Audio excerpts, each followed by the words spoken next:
السلام عليكم ورحمة الله وبركاته. إن الحمد لله نحمده ونستعينه ونستغفره ونعوذ بالله من شرور أنفسنا وسيئات أعمالنا. من يهده الله فلا مضل له ومن يضلل فلا هادي له وأشهد أن لا إله إلا الله وحده لا شريك له وأشهد أن محمدا عبده ورسوله. أما بعد محدثاتها وكل محدثة بدعة وكل بدعة ضلالة وكل ضلالة في النار. قال الله سبحانه وتعالى في محكم التنزيل: اهدنا الصراط المستقيم صراط الذين أنعمت عليهم غير المغضوب عليهم ولا الضالين آمين. قال رسول الله صلى الله عليه وسلم في حديث أبي هريرة رضي الله تعالى عنه: لا تزال طائفة من أمتي ظاهرين على الحق لا يضرهم خذلهم من خذلهم حتى يأتي أمر الله وهم كذلك. أخرجه الإمام مسلم في صحيحه بإسناد صحيح. সম্মানিত উপস্থিতি দিদি ভাই বোন, শুরুতে আল্লাহ রাব্বুল আলামিনের শুকরিয়া যে আল্লাহ সুবহানাহু ওয়া তাআলা ইয়ামুল জুমআর এই পড়ন্ত বিকেলে অত্যন্ত গুরুত্বপূর্ণ একটি সময়, যে সময় আল্লাহ সুবহানাহু ওয়া তাআলা বান্দাদের দরখাস্ত দোয়া কবুল করে থাকেন, এই ধরনের গুরুত্বপূর্ণ একটি সময়ে আমরা মজলিসুল যিকির, গুরুত্বপূর্ণ একটি জিকিরের মজলিসে আমরা একত্রিত হতে পেরেছি। এই জন্য আল্লাহ রাব্বুল আলামিনের অসংখ্য শুকরিয়া, আলহামদুলিল্লাহ। আপনারা জানেন যে শুক্রবারের এই ইয়ামুল জুমআর যে ক্লাস, এই ক্লাসে আমরা সালাফদের মানহাজের উপর অত্যন্ত গুরুত্বপূর্ণ কিছু বিষয় নিয়ে আপনাদের সামনে আলোচনা শুরু করেছি। ওই আলোচনার ধারাবাহিকতা আমাদের আরও একটু লম্বা সময় আমরা যেই সর্বশেষ যেই মূলনীতিগুলো আছে সেই মূলনীতিগুলো আলোচনা পর্যন্ত ইনশাল্লাহ আমরা শেষ করা পর্যন্ত আমাদের আলোচনা ধারাবাহিকভাবে চলবে। গত দার্সে আমরা যে বিষয়টি আলোচনা করেছি সেটা হলো এই যে আল্লাহ সুবহানাহু ওয়া তাআলা কিয়ামত পর্যন্ত একদল লোককে আল্লাহ সুবহানাহু ওয়া তাআলা হকের উপর অধিষ্ঠিত রাখবেন। এদের সংখ্যা অনেক কম হলেও তারা হককে আঁকড়ে ধরবে, কিয়ামত পর্যন্ত থাকবে। কিয়ামত পর্যন্ত হক হারিয়ে যাবে না। সেখানে আমি অনেকগুলো কথা বলেছি, যারা গত ক্লাসে ছিলেন সেটা আপনাদের কাছে জানা রয়েছে। এই যে মানহাজ, সালাফের এই মানহাজের অন্যতম গুরুত্বপূর্ণ একটি দিক হচ্ছে, এই মানহাজের সাথে যদি আপনি আঁকড়ে থাকতে পারেন তাহলে আপনি হেদায়েতের ব্যাপারে নিশ্চয়তা লাভ করতে পারবেন। অন্য কোথাও হেদায়েতের নিশ্চয়তা নেই। অন্য যে মানহাজগুলো আমরা আলোচনা করেছি, এর বিপরীতে যে মানহাজগুলো আলোচনা করেছি, মানে যে দৃষ্টিভঙ্গি, চিন্তাধারা, কর্মনীতিগুলো মানুষ আবিষ্কার করেছে বিভিন্ন চিন্তা সামনে রেখে, সেগুলোতে হেদায়েতের নিশ্চয়তা আপনি পাবেন না। হেদায়েতের নিশ্চয়তা এখানে রয়েছে। আর হেদায়েত নিশ্চয়তা যদি আপনি না পান তাহলে হেদায়েত পরবর্তী কাজ কি? হেদায়েতের পরবর্তী যে নাজাত, কারণ হেদায়েত পাইলেই তো এক ব্যক্তি নাজাত লাভ করতে পারবে। যদি হেদায়েত না থাকে, নাজাত নেই। সোজা কথা, এটা অনেকটা সরল অঙ্কের মতো। হেদায়েত যদি থাকে তাহলে আপনি নাজাত পাবেন, আর হেদায়েত যদি না থাকে আপনি গোটা পৃথিবীর সমস্ত ভালো কাজ যদি আপনি করেন তাহলে নাজাত আপনার জন্য থাকবে না, কারণ হেদায়েতের বাইরে আল্লাহ তাআলার কাছে এগুলোর মূল্য নেই, মূল্যহীন। ফলে এই মানহাজের মধ্যে আপনি হেদায়েতের নিশ্চয়তা পাবেন, হেদায়েতের নিশ্চয়তা পাবেন। কারণ আল্লাহ সুবহানাহু ওয়া তাআলা হেদায়েতের নিশ্চয়তা এখানে দিয়েছে, যেহেতু আল্লাহ রাব্বুল আলামিন হকের উপর একদল লোককে প্রতিষ্ঠিত রাখবেন যারা এই মানহাজের অনুসরণ করবে, যুগে যুগে এই মানহাজের অনুসরণ করবে। সংখ্যাগরিষ্ঠতা মানে আধিক্য, অধিকাংশের ভিত্তিতে নয়, সেটা হচ্ছে দলিল এবং কোরআন এবং হাদিসের অনুসরণের ভিত্তিতে, সাহাবায়ে কেরামদের দেখানো যে রাস্তা আছে ওই রাস্তার ভিত্তিতে। ফলে আপনি এখানে হেদায়েতের নিশ্চয়তা পাবেন। দ্বিতীয় আরেকটি নিশ্চয়তা পাবেন, সেটা আল্লাহর পক্ষ থেকে নিয়ামতের, আল্লাহ সুবহানাহু ওয়া তাআলা এদেরকে সুসংবাদ দিয়েছেন। আমরা যখন হেদায়েতের রাস্তা আল্লাহ রাব্বুল আলামিনের কাছে দরখাস্ত করলাম, বুঝতে পেরেছেন, সূরা ফাতিহার মধ্যে হেদায়েতের আমরা দরখাস্ত আল্লাহ তাআলার কাছে করলাম, ইহদিনাস সিরাতাল মুস্তাকিম, যে হে আমাদের রব, ইহদিনা, আমাদেরকে দেখান, আস-সিরাতাল মুস্তাকিম, সিরাতাল মুস্তাকিম। তখন সিরাতুল মুস্তাকিম দেখানোর জন্য এই দরখাস্তটা আল্লাহ রাব্বুল আলামিন দরখাস্তের সাথে সিরাতুল মুস্তাকিমের সাথে গুরুত্বপূর্ণ একটি বিষয় যুক্ত করে দিয়েছেন, যে এর পরিচয়টা হচ্ছে সিরাতাল্লাযিনা আনআমতা আলাইহিম। কারণ এই হিদায়াতটা যখনই আপনার জন্য বরাদ্দ থাকবে তখন আল্লাহর নিয়ামত আপনি লাভ করতে পারলেন, আপনি ওদের মধ্যে অন্তর্ভুক্ত হবেন যারা মুনআম আলাইহিম, যাদের উপর আল্লাহ সুবহানাহু ওয়া তাআলা নিয়ামত দিয়েছেন, তাদের অন্তর্ভুক্ত হবেন। উলাইকাল্লাযিনা আনআমাল্লাহু আলাইহিম মিনান নাবিয়্যিনা ওয়াস সিদ্দীকিনা ওয়াশ শুহাদাই ওয়াস সালিহিন, এদের মধ্যে আপনি অন্তর্ভুক্ত হতে পারবেন। এজন্য তখন আপনি আল্লাহর পক্ষ থেকে নিয়ামতেরও একটা গ্যারান্টি পেয়ে যাচ্ছেন, যেহেতু হেদায়েতের সাথে নিয়ামত রয়েছে, আল্লাহর নিয়ামত পাবেন, এরও গ্যারান্টি রয়েছে। আরেকটি এর গুরুত্বপূর্ণ দিক হচ্ছে যেটি, সেটা হলো হেদায়েতের সাথে আপনি যেমনিভাবে নিয়ামত লাভ করতে পারবেন, তেমনিভাবে শিরক বিদআত সহ শয়তানের যে মৌলিক প্রজেক্ট যেগুলো আছে এগুলোতে শয়তান আপনাকে কাজে লাগাতে পারবে না। কারণ আপনাকে আল্লাহ সুবহানাহু ওয়া তাআলা একটা ফুরকান দেবেন, হক এবং বাতিলের মধ্যে পার্থক্য করার মতো সেই বিবেচনা শক্তি দিয়ে দেবেন। আপনি কি মনে করেন যে পৃথিবীর হেদায়েতের উপর অধিষ্ঠিত যারা ইতিপূর্বে অতিক্রম করে গেছে এরা সবাই কোরআন হাদিস সব মুখস্থ ছিল? না, মুখস্থ থাকার দরকার নেই, কিন্তু এরা হেদায়েতের উপর ছিল। হেদায়েতটা কোত্থেকে এসেছে? যেহেতু আল্লাহ রাব্বুল আলামিন তাকে হেদায়েতের রাস্তা দেখিয়েছেন, ফলে হেদায়েতের উপর অবিচল থাকার জন্য তার যেই মাধ্যম দরকার, অবলম্বন দরকার, সেই আলোটুকু, সেই নূরটুকু, সেই ফুরকান তার সামনে আল্লাহ সুবহানাহু ওয়া তাআলা তুলে ধরেছেন। বুঝতে পেরেছেন? সেই ফুরকানটা পেয়ে গিয়েছে, সেটা আপনি পেয়ে যাবেন। এই জন্য এই রাস্তার সবচেয়ে গুরুত্বপূর্ণ দিক হচ্ছে এটা বাতিল হিসেবে চিহ্নিত হয়ে যাবে আপনার কাছে, কিন্তু আপনি আসলে জানেন না যে মানে কোরআন হাদিসের মানে ব্যাপক দলিলের ভিত্তিতে আপনি বুঝতে পারবেন না যে এটা বাতিল কিনা। যদি আপনি জিজ্ঞেস করেন, আপনি বলছেন হ্যাঁ এই কাজটা বাতিল, এটা ঠিক নেই, কিন্তু কোরআন হাদিসের ব্যাপক আপনার কাছে দলিল নেই, তারপর আপনি সেটাকে বাতিল হিসেবে চিহ্নিত করতে পারবেন। আর যেটা হক সেটাকে আপনি হক হিসেবে চিহ্নিত করতে পারবেন, কিন্তু আপনার কাছে হয়তো মানে সরাসরি হাদিস অথবা কোরআনে কোনো দলিল নেই। এটা আল্লাহ সুবহানাহু ওয়া তাআলার সবচেয়ে বড় মেহেরবানি এই মানহাজের সাথে সম্পৃক্ত থাকার জন্য। আজকের আলোচ্য বিষয় হচ্ছে এই মানহাজের গুরুত্বপূর্ণ কিছু বৈশিষ্ট্য রয়েছে। সেই বৈশিষ্ট্যগুলো, 1 নম্বর, আমরা চেষ্টা করব দ্রুত আলোচনা শেষ করার জন্য। কিছু কিছু পয়েন্টে আলোচনা করব, কিছু কিছু পয়েন্টে শুধুমাত্র পয়েন্ট বলে চলে যাব। 1 নম্বর পয়েন্ট হচ্ছে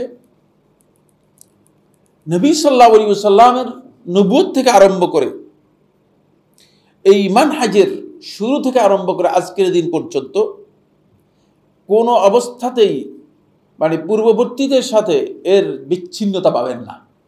এটা পরিপূর্ণরূপে একের পর একটা আরেকটার সাথে জড়িত, মাঝখানে বিচ্ছিন্নতা নেই। যদি আপনি কাদেরি তরিকার মধ্যে যান তাহলে আব্দুল কাদের ইবনে আবু সালেহ আল জিলি পর্যন্ত যাই থেমে যাবেন, এরপরে আপনি আর কি দিতে পারবেন না, সূত্র নেই। একথা বলতে পারবো যে আব্দুল কাদের এটা কোথায় পেল, এর কোনো সূত্র নেই। যদি আপনি চিশতিয়া তরিকার মধ্যে যান, যে খাজা মঈনুদ্দিন চিশতি, সে আফগানিস্তানের এক ব্যক্তির কাছে মুরিদ হয়েছে, এতটুকু পর্যন্ত যেতে পারবেন। এরপরে ওই ব্যক্তি কোত্থেকে এই তরিকা পেয়েছে এর কোনো ভিত্তি দিতে পারবে না। মাঝখানে কাট হয়ে গেছে, বিচ্ছিন্ন হয়ে গেছে, দেখছেন। কিন্তু যদি আপনি এই মানহাজ সালাফদের মানহাজের সাথে সম্পৃক্ত হন, তাহলে আপনি দেখতে পাবেন যে এটি গোটা উম্মাহ এর সাথে সম্পৃক্ত এবং এই উম্মতের বেশিরভাগ লোক এর সাথে যুক্ত এবং রাসূলুল্লাহ সাল্লাল্লাহু আলাইহি ওয়াসাল্লাম পর্যন্ত এর সূত্র রয়েছে। মাঝখানে কোনো বিচ্ছিন্নতা পাবেন না, মাঝখানে কোনো বিচ্ছিন্নতা পাবেন না। এর আমল, এর আকীদা, এর ইলম, এর আখলাক, এর মানে মুআমালাত, এর আচার আচরণ, সুলুকিয়াত যা আছে প্রত্যেকটার সূত্র রয়েছে। হয়তো সাহাবায়ে কেরামদের কাছে যাবেন, সাহাবায়ে কেরামগণ রাসূল সাল্লাল্লাহু আলাইহি ওয়াসাল্লামের কাছ থেকে নিয়েছেন, কোনো সন্দেহ নেই। আর সাহাবায়ে কেরাম পর্যন্ত গেলেই আমার যথেষ্ট। কারণ হলো সাহাবায়ে কেরামদের ব্যাপারে আল্লাহর পক্ষ থেকে বক্তব্য আছে কিনা? আছে, কোরআনের মধ্যে বক্তব্য রয়েছে। সুতরাং এতটুকু পর্যন্ত গেলে যথেষ্ট। আর কোনো সন্দেহ নেই, সাহাবায়ে কেরাম তাদের বিশ্বস্ততার ব্যাপারে যেহেতু রাসূলুল্লাহ সাল্লাল্লাহু আলাইহি ওয়াসাল্লাম সাক্ষী দিয়েছেন, আল্লাহ তাআলা তাদের সন্তুষ্টির ব্যাপারে সাক্ষী দিয়েছেন, তারা দ্বীনের ব্যাপারে মানে জালিয়াতি করবেন, মিথ্যা বলবেন, এটা বিশ্বাস করা ইমানদার ব্যক্তির জন্য কোনোভাবেই সমীচীন নয়। কোনো ইমানদার এটা বিশ্বাস করতে পারেই না, প্রশ্নই আসে না। যদি কেউ বিশ্বাস করে থাকে বুঝতে হবে যে তার অন্তরের মধ্যে মুনাফিকি রয়েছে, তার অন্তরের মধ্যে মুনাফিকি রয়েছে। এই জন্য রাসূলুল্লাহ সাল্লাল্লাহু আলাইহি ওয়াসাল্লাম স্পষ্ট করে বলেছেন যে আমার সাহাবী আনসার মুহাজিরদের ভালোবাসা হচ্ছে তোমাদের ঈমান, আর তাদের ভালোবাসা থেকে যদি তাদের প্রতি ঘৃণা থাকে এটা হচ্ছে তোমাদের মুনাফিকি। মুনাফিক, বুঝতে পেরেছেন? এটা বুঝতে হবে আমাদেরকে। ফলে এটা প্রথম গুরুত্বপূর্ণ পয়েন্ট। 2 নম্বর পয়েন্ট হচ্ছে যেটা, সেটা হলো এরা উম্মার বহুল অংশ, অধিকাংশ উম্মার থেকে কোনোদিন বিচ্ছিন্ন হবে না, উম্মার বড় অংশের মধ্যে থাকবে। বুঝতে পেরেছেন কিনা? বিশাল অংশের মধ্যে থাকবে, হেদায়েতের সাথে বিশাল অংশ জড়িত থাকবে। ছোট ছোট ফিরকা, ছোট ছোট গ্রুপ এখানে তৈরি হবে না, কারণ গ্রুপের পরিচয় দিবে না। কারণ ইসলাম গ্রুপের নাম নয়, ইসলাম কোনো দল দলীয়তার মানে শিক্ষা দেয়নি। ফলে এদের পরিচয়টা হবে এই যে এরা মানে গোটা উম্মাহকে সামগ্রিকভাবে অন্তর্ভুক্ত করবে। হয়তো উম্মার মধ্যে গুনাহগার ব্যক্তিও থাকতে পারে, অপরাধকারী হওয়া থাকতে পারে, কিছু ভুল ত্রুটি আছে এরকম লোকও থাকতে পারে, কিন্তু মৌলিক মানহাজের মধ্যে কি থাকবে না, মৌলিক কর্মনীতির মধ্যে, মৌলিক আকীদার মধ্যে তেমন কোনো কি থাকবে না, পার্থক্য থাকবে না, তেমন কোনো পার্থক্য থাকবে না। এটা সকল যুগেই ছিল। আল করনুল আউয়াল সাহাবায়ে কেরামদের যুগ, সাহাবীদের পরবর্তী যুগ, এর পরবর্তী যুগ, প্রায় সকল যুগেই এটি ছিল। কিন্তু যখন ফিতনা ব্যাপক হয়ে গেল, ফিতনা যখন ব্যাপক হয়ে গেল, ফিতনা বাড়তে বাড়তে এমন এক পর্যায়ে চলে গিয়েছে যে কিয়ামতের আগ পর্যন্ত এদের খুঁজে পাওয়া কঠিন হয়ে যাবে, এরা আবার গরীব হয়ে যাবে, অপরিচিত হয়ে যাবে। বুঝতে পেরেছেন? আপনি খোঁজ দিবেন যে কোথায় হাক্কানি আলেম রয়েছে, কোথায় হকের অনুসারী আলেম রয়েছে, আপনি কিন্তু খোঁজ করে পাবেন না। হাক্কানি আলেমের বৈঠকে লোকও দেখবেন না, তাকেও খোঁজ করে পাবেন না, তার আলোচনার বৈঠকে লোক পাবেন না। কারণ হচ্ছে কিয়ামতের আগে রাসূলুল্লাহ সাল্লাল্লাহু আলাইহি ওয়াসাল্লাম বলেছেন যে এমন এক সময় আসবে ও সায়াউদু কামা বাদা, ঠিক যেভাবে ইসলাম প্রথম থেকে শুরু হয়েছিল, তার যেই যাত্রা শুরু করেছিল, তার ওই পয়েন্ট অফ গোয়িং থেকে, সেখান থেকে সেই যাত্রায় এমন এক পর্যায়ে আসবে যে পর্যায়ে গিয়ে আবার ইসলাম মানুষের কাছে অপরিচিত হয়ে যাবে, আস্তে আস্তে কমে যাবে, সংখ্যা কমে আসবে। এখনো সংখ্যা যা আছে কম না, অনেক, কিন্তু এখন বেদাতীদের দল বেশি হওয়ার কারণে মনে হয় যে সংখ্যা অনেক কম। বুঝতে পেরেছে কিনা? কারণ বেদাতের যে ফেরকাবন্দি আছে, এই ফেরকার সংখ্যা মানে গত ক্লাসে বা আগের ক্লাসে আমি বলেছি যে এর সংখ্যা সর্বশেষ কত, এটা গবেষণার প্রয়োজন রয়েছে, এখনো কি হয় নাই, সেটেলড হয় নাই। কারণ ফেরকা তো নতুন নতুন আবিষ্কার হচ্ছে। মনে করেন কয়েকদিন আগে দেওয়ানবাগী একটা ফেরকা আবিষ্কার করে দিয়ে গেছে। এটা তো মানে জাহেলি যুগে এই ফেরকা ছিল না, আর ইসলামের তো দূরের কথাই, ইসলামের যুগে ফেরকা থাকার প্রশ্নই আসে না। বুঝতে পেরেছে? তো এই ধরনের ফেরকা যুগে যুগে কি হচ্ছে, বৃদ্ধি পাচ্ছে, এই ধরনের ফেরকা যুগে যুগে বৃদ্ধি পাচ্ছে। ফলে এই যে বিশাল ফেরকা, একটা মানে এই যে বিভিন্ন তরিকা, বিভিন্ন ফেরকা, অসংখ্য ফেরকা যে তৈরি হচ্ছে, এই ফেরকাগুলো বেশি হওয়ার কারণে মানুষের কাছে মনে হচ্ছে যেন মানে এরাই বেশি, কারণ কিন্তু এরা ফেরকাবাদী অনেক বেশি। আমাদের এই দেশে আপনি শতকরা কতজন লোক কবর পূজা করে? শতকরা কতজন লোক আছে মানে হেদায়েত থেকে দূরে আছে, বিভ্রান্ত আছে? কিন্তু আপনি দেখবেন যে মনে হচ্ছে যেন ব্যবসাবে মনে হচ্ছে যেন এদেরই অনেক মানে সমর্থন অনেক বেশি, কারণ এদের সংখ্যা, বিভ্রান্ত গোষ্ঠীর সংখ্যা চতুর্দিকে বেশি, মানে গ্রুপ অনেক বেশি, ফলে সমস্ত গ্রুপ একসাথে হয়ে এদের সংখ্যা কি হচ্ছে? বৃদ্ধি পেয়ে যাচ্ছে, এদের সংখ্যা বেড়ে যাচ্ছে। এখানে আমাদের যে বিষয়টি খুব গুরুত্ব দিয়ে বোঝা দরকার সেটা হচ্ছে এই, আপনার লোক সংখ্যা কম কিনা এটা হেদায়েতের মানদণ্ড নয়। হেদায়েতের মানদণ্ড আমি মানে আমরা কি লোক কম কিনা এটা না, এটা নয়। লোকের ভিত্তিতে আমার প্রোগ্রামে মাহফিলে কত সংখ্যক লোক হলো অথবা আমাদের সমাবেশ কত বড় হলো এটার উপরে হেদায়েত নির্ভর করে না। হেদায়েত নির্ভর করে, হেদায়েত নির্ভর করে কোরআন এবং হাদিসের ভিত্তিতে সহিহ এবং হক ইসলামে যে বক্তব্যগুলো আছে সেই বক্তব্য আমি মানুষের কাছে প্রেজেন্ট করতে পারছি কিনা সেটার উপর নির্ভর করে। এই কারণেই হকটা মানুষের আধিক্যের সাথে জড়িত নয়। আপনি কোরআনে কারীম যদি স্টাডি করবেন দেখবেন যে অধিকাংশ লোক, অধিকাংশ মানুষের ব্যাপারে কোরআনের একটি বক্তব্য, সেটা হচ্ছে অধিকাংশ লা ইয়ালামুন, জানে না, বুঝে না, জ্ঞান রাখে না, হেদায়েত লাভ করে না, আল্লাহর শুকরিয়া আদায় করে না। এটা অধিকাংশ ব্যাপারে বলা হয়েছে। তো তাহলে বুঝাই যাচ্ছে যে অধিকাংশ লোক আল্লাহ তাআলার সাথে এই তাদের নাফরমানি এভাবেই করবে। সুতরাং এই অধিকাংশের দিকে তাকানোর বিষয় এটি এই মানহাজের মধ্যে আসবে না। 3 নম্বর যে পয়েন্টটি সেটা হলো এরা ইসলামের কোন একটি দিককে অগ্রাধিকার দিবে আর কোন একটি মৌলিক দিককে ইসলামের কি করবে? বাদ দেবে, ছেড়ে দিবে, এমন হতে পারবে না। এই মানহাজের মধ্যে ইসলামের একটি অংশকে গুরুত্ব দিলেন আর একটা অংশ বাদ দিলেন, সেটা জায়েজ নেই, বরং এটা হচ্ছে পরিপূর্ণ মানহাজ। এটা সকল দিককে অন্তর্ভুক্ত করবে। কিন্তু এখন আমাদের সমাজের মধ্যে কিছু মানহাজ যেগুলো আমরা আলোচনা করেছি, কেউ আছে যে বুঝে ইবাদতের ক্ষেত্রে শুধু ফজিলতের দিকটাকে অগ্রাধিকার দিচ্ছে। আপনি তাহাজ্জুদের নামাজ পড়লে কি কি ফজিলত পাবেন? চাশতের নামাজ পড়লে কি কি ফজিলত পাবেন? ইশরাকের নামাজ পড়লে কি কি ফজিলত পাবেন? সুবহানাল্লাহ আলহামদুলিল্লাহ মধ্যে কি কি ফজিলত আছে, ইত্যাদি ইত্যাদি। মানে ফজিলত এমন যে ফজিলত এর আলোচনা করে এক পর্যায়ে ফজিলত কিছু বিক্রিও করে দিচ্ছে, মানুষের মধ্যে কি করে দিচ্ছে? বিক্রিও করে দিচ্ছে। এটা মানে সংকীর্ণতা। দ্বীনের মধ্যে ফজিলত আছে, আমি কথা বলছি না যে ফজিলত নেই, ফজিলত তো অবশ্যই আছে, ফজিলত আছে, কিন্তু ফজিলত কার জন্য সেটাও জানতে হবে। যে বেচারা চাকরি নেই তাকে বোনাস দুনিয়ার কেউ দিবে কিনা? হ্যাঁ, প্রশ্নই আসে।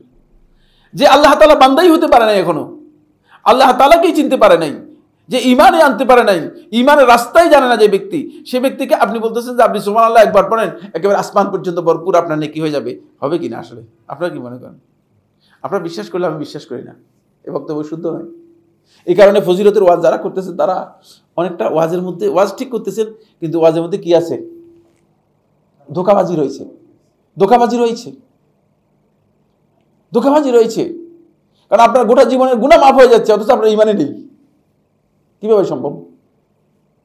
আপনার ইমানিয়াতের যে মৌলিক বিষয়গুলো সেগুলো কিচ্ছু আপনি পালন করেন না। আপনি মনে করতেছেন যে আপনি ফজিলতের মানে অনেক বড় মানে কিছু আপনি অর্জন করে যাচ্ছেন। আরেকটি মানহাজ হচ্ছে যেটা, এই মানহাজটা একটা বিভ্রান্ত মানহাজ। একজন আমাকে এটা লেখা পাঠিয়েছে, এটা হলো এত স্পষ্ট মানহাজ যে ধারণা হচ্ছে যে ক্ষমতা দখল করলেই মানুষ সব একেবারে মানে সাচ্চা ইমানদার হয়ে যাবে। নাউজুবিল্লাহ মিন যালিক, কোনোদিন সম্ভব না। মানে শক্তি দিয়ে আর ক্ষমতা দিয়ে মানুষের আকীদা, ঈমান এবং অন্তরের পরিবর্তন, পরিশুদ্ধি আনা সম্ভব নয়। এই জন্য নবী সাল্লাল্লাহু আলাইহি ওয়াসাল্লাম ক্ষমতার জন্য নবী সাল্লাল্লাহু আলাইহি ওয়াসাল্লাম কোনো ধরনের প্রোগ্রাম, কোনো ধরনের প্রজেক্ট, কোনো ধরনের দায়িত্ব নবী সাল্লাল্লাহু আলাইহি ইসলাম উম্মাহকে জানিয়ে যান নাই, কোথাও জানা নেই আমার। আপনারা কি মনে করেন নবী সাল্লাল্লাহু আলাইহি ইসলাম মানে ক্ষমতার জন্য কোনো জায়গায় নবী সাল্লাল্লাহু আলাইহি ইসলামের কোনো প্রোগ্রাম ছিল? নবী সাল্লাল্লাহু আলাইহি ইসলাম ক্ষমতা নেন নেই, ক্ষমতার জন্য কাজই করেননি। নবী সাল্লাল্লাহু আলাইহি ইসলাম মানুষদেরকে দাওয়াত দিয়েছেন, দাওয়াতের মাধ্যমে মানুষগুলো যখন সত্যিকার দিন বুঝতে পেরেছে তখন তারা মনে হচ্ছে আমাকে দিনের উপরেই চলতে হবে। এখন একজন লোক আপনি দিনের কিছুই জানে না, শতকরা 90% লোক ইসলামই জানে না, দিন কি জিনিস সেটাই জানে না। এখন যদি আপনি মনে করেন যে এই 90% লোকের আপনি পিঠাই সোজা করে ফেলবেন, পিঠাই কিচ্ছু করতে পারবেন না, তারাই পিঠে আপনাকে কেউ সোজা করবে না, তারা কি বসে থাকবে? আপনি পিটাবে না তারা পিটাবে না, ব্যাপারটা এমন হবে কিনা? হ্যাঁ, না, এমন হবে না। যখন আপনি মানুষের মুখোমুখি হবেন তখন তারাও আপনার বিরুদ্ধে অস্ত্র ধরবে, আপনি তাদের বিরুদ্ধে অস্ত্র ধরবেন, কিচ্ছু হবে না।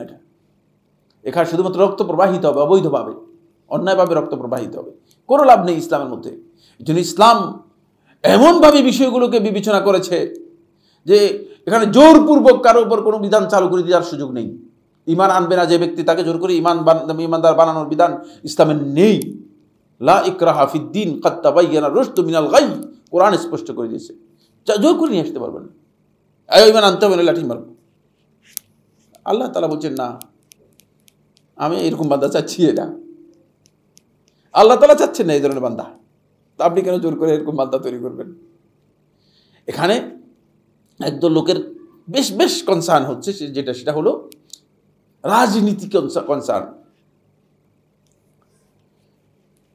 রাজনীতি করতে পারেন, রাজনীতি করা হারাম আমি বলতেছি না, কিন্তু রাজনীতি এমনভাবে দুর্গন্ধময় হয়েছে যে এটা যদি কোনো কারণে, যেমন মানে দূষিত পায়খানা যদি আপনার গায়ে লেগে যায় তাহলে আপনার যেমন গন্ধ গায়ের মধ্যে, যেই দেখবে সে বলে ভাই গন্ধ লাগতেছে সরেন। এটা এমন এক পর্যায়ে চলে গিয়েছে, নোংরামিরও তো পর্যায়ে আছে পরিস্থিতি। এটা এমন একটা খারাপ কাজে পরিণত হয়েছে, এমন একটা অবস্থা চলে গিয়েছে যেটা শুধুমাত্র নোংরামি নয়, নোংরামির দুর্গন্ধময় নোংরামি, এই হেদায়েতভ্রষ্ট নোংরামি। এই কাজকে আপনি করতে পারবেন? আপনি কি মানুষের বিরুদ্ধে মিথ্যা বলতে পারবেন? আপনি কি মিথ্যা মামলা দিতে পারবেন? মিথ্যা একজন লোককে সে ফাঁসি দিতে পারবেন? তাহলে আপনি কি রাজনীতি করবেন? রাজনীতি তো এখন এগুলোই, একেবারে ক্লিয়ার বক্তব্য, এগুলোই তো বর্তমান রাজনীতি। ফলে একদল মনে করতেছে যে এটা হচ্ছে সাইড হচ্ছে, মানে রাজনীতিটা মানে বেশি গুরুত্ব দিচ্ছেন। বলে যদি ক্ষমতা দখল করতে পারি সব ঠিক হয়ে যাবে, সব ঠিক হয়ে যাবে। কিন্তু জানে না যে আসলে ক্ষমতা দখল করার বিধান ইসলাম নয়। ক্ষমতা দখল করলে কোনো পরিবর্তনই আনতে পারবেন না। কারণ এই মানুষগুলো যদি আখলাক পরিবর্তন না হয়, এই মানুষগুলো যদি দিন পরিবর্তন না হয়, অন্তরের মধ্যে যদি তাদের মানে কলুষ থেকে যায়, আপনি মানে প্রত্যেকটা ঘরে প্রত্যেকটা লোকের জন্য একজন পুলিশ দিতে পারবেন কিনা? প্রশ্নই আসে। অন্যায় কমাতে পারবেন না, কিছুই কমাতে পারবেন না। এটা পৃথিবীর ইতিহাস সাক্ষী। আইনের মাধ্যমে কোনো কিছু পরিবর্তন হয়নি।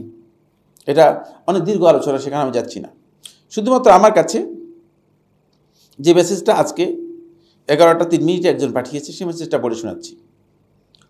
এইসব প্রশ্ন ইহুদিবাদী কৌশল, মুনাফিকি। দিন কায়েম জরুরি বা ফরজ মনে করলে আপনারা লিখিতভাবে ঘোষণা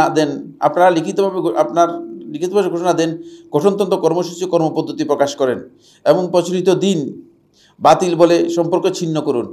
যেমন নবী সাল্লাল্লাহু আলাইহি ওয়াসাল্লাম যে সমাজ ও নেতৃত্বের অধীনে ছিলেন, নবুয়ত পেয়ে তাকে বাতিল বলে চ্যালেঞ্জ করেছেন। মাদখালিরা কুফরি নীতি ও নেতৃত্ব তসলিম করেছে। প্রথম কাজ হলো আপনাদের লক্ষ্য কর্মসূচি স্পষ্ট করুন এবং বাতিলকে বাতিল ঘোষণা করতে হবে। বাতিলকে আমরা কি হক বলতেছি এরকম কথা দুনিয়ার কেউ বলছে? বাতিল তো বাতিলই, বাতিলের ব্যাপারে বাতিলই বলা হচ্ছে। বাতিলকে আমরা হক, দুনিয়ার কোনো মানুষ এই মানহাজের মধ্যে বাতিলকে বাতিলই বলা হয়। স্পষ্ট বক্তব্য, বাতিলকে কোনোভাবেই বাতিল হিসেবে ঘোষণা করা হচ্ছে না। কিন্তু আপনি যে বলেছেন যে মানে আপনার এর জন্য মানে আপনাদের লক্ষ্য কর্মসূচি স্পষ্ট করুন, লক্ষ্য এবং কর্মসূচি আমাদের একেবারে স্পষ্ট। আল্লাহ তাআলা আমাদেরকে বলে দিয়েছেন যে ওমা খালাকতুল জিন্না ওয়াল ইনসা ইল্লা লিয়াবুদুন, আমি জিন এবং ইনসানকে সৃষ্টি করেছি আমার ইবাদতের জন্য। এটা আল্লাহ বলেছেন। লক্ষ্য টার্গেট করা আছে, আমার গন্তব্য নির্দিষ্ট করা আছে, আমার রাস্তা নির্দিষ্ট করা আছে। আমার রাস্তা যেটা সেটা আমি স্পষ্ট করে দিয়েছি। আমার রাস্তা হচ্ছে ইসলাম। আমার রাস্তার ফোকাস করার জন্য রাস্তার গাইডলাইন আছে, গাইডলাইন কোরআন এবং সুন্নাহ। কোনটা আমার কাছে অস্পষ্ট রয়েছে? কোথায় তো আমার কাছে অস্পষ্ট কিছু নেই। সুতরাং বুঝা গেল যে অস্পষ্ট যেটা, এটা হেদায়েতভ্রষ্ট বক্তব্য। হেদায়েতভ্রষ্ট বক্তব্য। যারা রাজনীতি সহ এই কাজগুলোকে যারা বেশি গুরুত্ব দিচ্ছেন, তারা মনে করে থাকেন যে কোরআন এবং হাদিসের বক্তব্য দিলে, এই সহি কথাগুলো যদি মানুষের সামনে তুলে ধরা হয়, এটা তাদের খুব অপছন্দের। শুধু রাজনৈতিক কিছু বক্তব্য দিবেন, একটু মাঝখান দিয়ে বড় বড় তাকবীর মারবেন, বুঝতে পেরেছেন কিনা? আর এটা হচ্ছে মাশাআল্লাহ, এগুলো ফালতু কথা, এগুলো ভুলে যান। ইসলামের সাথে এগুলো কোনো সম্পর্ক নেই। ইসলামের সাথে এগুলো কোনো সম্পর্ক নেই। আগে মানুষদেরকে মুসলিম বানানোর জন্য চেষ্টা করুন, আগে মানুষদেরকে দ্বীনের উপর নিয়ে আসুন। একদল লোক কবর পূজা করতেছে, একদল লোক ব্যক্তি পূজা করতেছে। মসজিদের ইমাম সাহেব তিনি কবরে গিয়ে ফয়েজ দিচ্ছেন, কবরওয়ালার কাছে গিয়ে দরখাস্ত করতেছেন। সেই খতিব আপনি তার পিছনে সালাত আদায় করতেছেন। তাকে আজকের দিন পর্যন্ত একবারের জন্য বলতেও পারেন না যে আপনি যে করতেছেন কুফরি করতেছেন। মসজিদের মিম্বরে দাঁড়িয়ে শিরকি কথা বলতেছে। এইগুলো নিজের কানে শুনতেছি, প্রতিদিন শুনতেছি, নিজের কানে শুনতেছি। মসজিদের মিম্বরে দাঁড়িয়ে সেই মিথ্যা হাদিস রাসূলের নামে বানাই বলতেছে। তো এই লোকগুলোকে আপনি কিসের এগুলো কি বানাবেন? এগুলো দিয়ে আপনি কি করবেন? কোন ইসলাম কায়েম হবে এগুলো? এই জন্য তো চোরচাপ্পরের ইসলাম হবে। ফলে ইসলামটাও দেন, মানে ইসলামটাও বিকৃত হয়ে যাবে, মানুষের কাছে ইসলামের মর্যাদা হারিয়ে যাবে। একদল লোক, আপনারা নিশ্চয় শুনেছেন, মানে 64 দেশে বোমা হামলা করে, 64টা জেলার মধ্যে বোমা হামলা করেছে না? কি লাভ হয়েছে ইসলামের? ইসলামের কি লাভ হয়েছে এই কাজের? কি কারণে এই কাজটা করেছে? ইসলামের কল্যাণ কোন কাজের মধ্যে রয়েছে সেটা না জানার কারণে, কোনটা মাসলাহাত নয় এটা না জানার কারণে এই ধরনের কাজ মুসলমানদের মধ্যে চালু করে দিয়েছে। মুসলমানদেরকে দাওয়াতের ফরমেটে আসতে হবে, মুসলমানদের আকীদা সংশোধন করতে হবে, আমল আখলাক সংশোধন করতে হবে। তাহলে আপনি দেখবেন যে এটা সমস্ত মুসলমান বলবে যে ভাই এগুলো ইসলামী কাজ নয়, এগুলো বাতিল। এই বাতিলের বিরুদ্ধে সবাই বক্তব্য দিবে। বাতিল কাকে বলছেন আপনি? আমরা শিরকের বিরুদ্ধে বক্তব্য স্পষ্ট। আপনারা কি মনে করেন শিরকের বিরুদ্ধে আমাদের কোনো বক্তব্য স্পষ্ট আছে কিনা? নেই। বেদাতের বিরুদ্ধে আমাদের বক্তব্য স্পষ্ট, বলুন। সুতরাং এই বক্তব্যগুলো যদি কেউ দিয়ে থাকেন, তিনি পথভ্রষ্ট বক্তব্য দিচ্ছেন। 3 নম্বর, আল্লাহ তাআলার আনুগত্যের বাইরে অবাধ্যতা যেগুলো আছে, প্রত্যেকটা বক্তব্য আমাদের কাছে স্পষ্ট, প্রত্যেকটা বক্তব্য আমাদের কাছে স্পষ্ট। এগুলোর বিরুদ্ধে আমাদের বক্তব্য স্পষ্ট রয়েছে। আমরা যত বাতিল আছে সমস্ত বাতিলের বিরুদ্ধেই আপোষহীনভাবে আমরা বক্তব্য দিয়ে যাচ্ছি। আমাদের বক্তব্য আপোষহীন। সুতরাং প্রশ্নই আসে না যে আপনারা বাতিলকে বাতিল বলেন। আমরা বাতিলকে বাতিল বলবেন?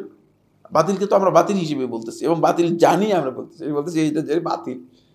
কিন্তু অবশ্যই আপনাকে বুঝতে হবে যে ইসলামের পদ্ধতি রয়েছে। ইসলাম সংশোধনের পদ্ধতিকে সবচেয়ে বেশি অগ্রাধিকার দিয়েছে। ইসলাম দাওয়াতের পদ্ধতিকে সবচেয়ে বেশি অগ্রাধিকার দিয়েছে।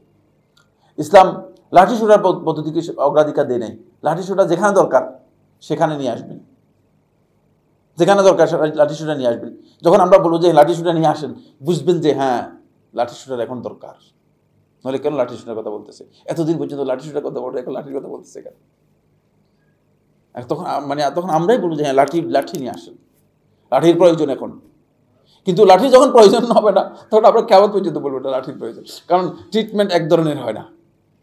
আপনাকে প্রথম দিনেই ডাক্তারে আপনাকে গিয়ে বলবে না যে আপনি কেটে অপারেশন করে হাত পা দুইটা কেটে ফেলে দেন, আশঙ্কা আছে।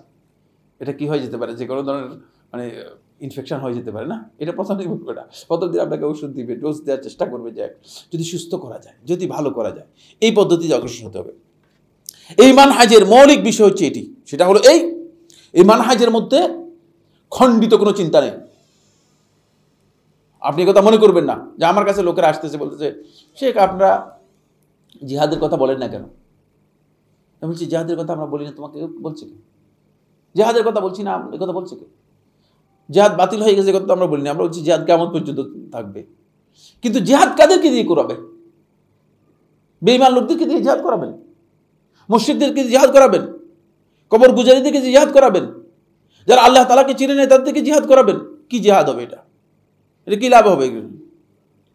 আমি এর জন্য উদাহরণ দিয়েছি, বলেছি যে স্পষ্ট করে বলেছি যে গুলিস্তানে যদি 2000 ভিক্ষুককে একসাথে করে আমি 4 দিন পর্যন্ত জাকাতের ফজিলতের উপর আলোচনা করি, এরপরে তারা জাকাত দিতে পারবে? তো তাদের জাকাত ফরজ হয়নি।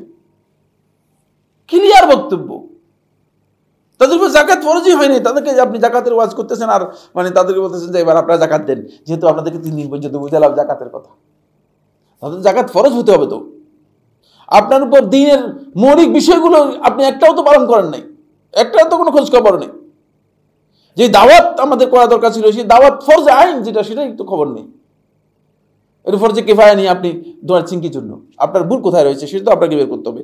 একটু পর্যন্ত ভুল যদি আমরা বুঝতে না পারি, তাহলে আমরা আসলে ইসলাম বুঝি নেই, ইসলামের মৌলিক জিনিসগুলো আমরা বুঝতে পারি নাই। এটা আমাদেরকে ভালো করে বুঝতে হবে। খণ্ডিত আলোচনা ইসলামের মধ্যে নেই, সালাফদের মানহাজের মধ্যে রাখতে হবে। যে দাওয়াতের জন্য নবীদের একটা মানহাজ আছে, সেটা জানতে হবে। নবী সাল্লাল্লাহু আলাইহি ইসলাম, আপনার আশ্চর্য হবেন, 13 বছর নবী সাল্লাল্লাহু আলাইহি ইসলাম মক্কায় ছিলেন। সালাত ফরজ হওয়ার পরেও নবী সাল্লাল্লাহু আলাইহি ইসলাম প্রায় 2-2.5 বছর নবী সাল্লাল্লাহু আলাইহি ইসলাম মক্কায় ছিলেন, ঠিক কিনা? সালাত ফরজ হয়েছে কখন জানেন কিনা? মেরাজের সময়। এরপরে নবী সাল্লাল্লাহু আলাইহি ইসলাম মক্কায় ছিলেন। নবী সাল্লাল্লাহু আলাইহি ইসলাম মক্কায় ছিলেন, আল্লাহর ঘরে নবী সাল্লাল্লাহু আলাইহি ইসলাম সালাত আদায় করতেন। আল্লাহর ঘরের ভিতরে মূর্তি, 1-2টা মূর্তি নয়, আল্লাহর 360টা মূর্তি হচ্ছে আল্লাহর ঘরের ভিতরে। 360টা মূর্তি ছিল আল্লাহর ঘরের ভিতরে। নবী সাল্লাল্লাহু আলাইহি ওয়াসাল্লাম কি বাতিল হিসেবে মনে করছেন কিনা? অবশ্যই মনে করছেন। আপনার কথা অনুযায়ী নবী সাল্লাল্লাহু আলাইহি ওয়াসাল্লাম বাতিল ঘোষণা করেন নাই না। বুঝতে হবে আমাদেরকে, ইসলামের মানহাজ বুঝতে হবে। নবী সাল্লাল্লাহু আলাইহি ওয়াসাল্লাম দাওয়াতের মাধ্যমে যতক্ষণ পর্যন্ত এই লোকগুলোকে আল্লাহ এবং তার রাসূলের প্রকৃত পরিচয় এদের সামনে স্পষ্ট করতে পারেন নাই, ততক্ষণ পর্যন্ত নবী সাল্লাল্লাহু আলাইহি ওয়াসাল্লাম এমন কথা তাদেরকে বলেন নাই, এমন কোনো ইনস্ট্রাকশন নবী সাল্লাল্লাহু আলাইহি ওয়াসাল্লাম দেন নাই যে ইনস্ট্রাকশন তাদের জন্য প্রযোজ্য নয়, যে ইনস্ট্রাকশনে তারা কাজ করতে পারবে না। সুতরাং সেখানে আমাদেরকে অবশ্যই খেয়াল রাখতে হবে, এটা মানুষের ভয় নয়, এটা হচ্ছে আল্লাহর ভয়ে। বুঝতে পেরেছেন? এই বক্তব্য মানুষের ভয় নয়, মানুষদের আমরা কোনো ভয় করে, কারণ যে ব্যক্তির অন্তরের মধ্যে আল্লাহ তাআলার ভয় অগাঢ়, যে ব্যক্তি অন্তরের মধ্যে আল্লাহর ভয় অনেক বেশি, সেই ব্যক্তি মানুষকে ভয় করে না, তার ভয় আসেই না। বুঝতে পেরেছেন? এস ইবনে আব্দুস সালাম রাহমাতুল্লাহর কথা আজকে জুমার খুতবার মধ্যে বলেছিলাম। এস ইবনে আব্দুস সালাম রাহমাতুল্লাহ আলাইহি এক তাগুত জালেম শাসকের কাছে তখনকার সময় তিনি তার কাছে নসিহত করার জন্য, উপদেশ দেওয়ার জন্য গেলেন। তো উপদেশ দিতে গিয়ে ইমাম শাফি মাযহাবের বড় ইমাম ছিলেন। উপদেশ দিতে গিয়ে এস ইবনে আব্দুস সালাম রাহমাতুল্লাহ আলাইহি তিনি শাসকের সামনে যখন গেলেন, তখন এই বিষয়ে কথা বললেন, নসিহত করলেন, কিন্তু নসিহতটা একটু কঠোর ভাষায়, বেশি কঠোর ভাষায় হয়ে গেছে, আর ভয়ঙ্কর জালিম। বুঝতে পেরেছেন? অনেক কঠোর ভাষায় হয়েছে। তারপরে নসিহত করে বের হয়ে চলে আসছেন। এখন লোকেরা বললো যে ইমাম, হে ইমাম, আমা খিফতা মিন আজমাতিহি, এত বড় জালিম, এর ভয়ে আপনি ভয় পান নাই? আপনি কেমনি এত কঠিন কথা বলতে পারলেন, এত শক্ত কথা বলতে পারলেন কিভাবে? তখন তিনি উত্তর দিয়ে বললেন, লাকাদ তাসাওয়ারতু আযমাতাল্লাহি আযজা ওয়া জাল্লা, আল্লাহ রাব্বুল আলামিনের বিশালত্ব বড়ত্বর বিষয়টি আমি আমার মাথার মধ্যে নিয়ে এসেছি। আমার আল্লাহ যে কত শক্তিশালী এবং কত মহান, এটা যখন আমার মাথার মধ্যে আসছে, ফাআসবাহা রাজুলু ইনদি কাল হির, লোক আমার কাছে একটা বিড়ালের মতো হয়ে গেছে, ক্ষুদ্র হয়ে গেছে। ভয় তো দূরের কথা। বুঝতে পেরেছেন? সুতরাং আল্লাহ তাআলার সাথে সম্পর্ক তৈরি করতে হবে। বুঝলেন? সব জায়গায় যেই মাকামে আপনার আল্লাহর সাথে সম্পর্ক বেশি, সেই মাকামে আপনার শক্তিও বেশি। বুঝতে পেরেছেন? যেখানে আল্লাহর সাথে সম্পর্ক নেই, সেখানে অন্য শক্তি আপনি পাবেন না, শক্তি আপনি গ্রহণ করতে পারবেন না। 4 নম্বর যে পয়েন্টটি নিয়ে কথা বলবো, সেটা হচ্ছে এই মানহাজের অন্যতম আরেকটি বিষয় হচ্ছে সেটা হলো এই মানহাজ সর্বাবস্থায় দলিলকে অগ্রাধিকার দেবে, কোরআন এবং হাদিসের দলিলকে অগ্রাধিকার দেবে। মানুষের মন গড়া কোনো বক্তব্য এখানে চলে না। হুজুরের কাহিনী, পীর সাহেবের কাহিনী, বুজুর্গের কাহিনী, এইগুলো এখানে চলে না। আমি একটা মাদ্রাসায় পড়েছি দীর্ঘ সময় 6 মাস 6 বছর পড়েছি, বুঝতে পারি। আমার পড়া মানে এক মাদ্রাসা থেকে আরেক মাদ্রাসা, তারপরে মদিনা ইউনিভার্সিটি। আর তো বিভিন্ন জায়গায় বারবার কেউ এই মাদ্রাসায় পড়ে, আবার কদিন ওই মাদ্রাসা, কদিন তো যে মাদ্রাসায় পড়েছি সেই মাদ্রাসা একটা বিশাল মাহফিল হয়, প্রত্যেক বছর হয়, এখনো হয়, এখন আমার যাওয়া হয়তো সুযোগ হয়নি। এই হিসাবে মাদ্রাসা তো সারা রাত ব্যাপী মাহফিল, সারা রাতে এক ধরনের কথা। শুধু মুরিদরা এটা বলতেছে যে আমার হুজুর নৌকায় উঠছে, কন্যা সুবহানাল্লাহ সুবহানাল্লাহ, সারাটা রাত এরকম, বুঝতে পেরেছেন? হুজুর দেখলাম, হুজুর বাজারে দিয়ে গেছে, কন্যা সুবহানাল্লাহ। ইসলামের মানহাজের সাথে এই সমস্ত আবেগ চলে না, এই সমস্ত মাস্কারা চলে না।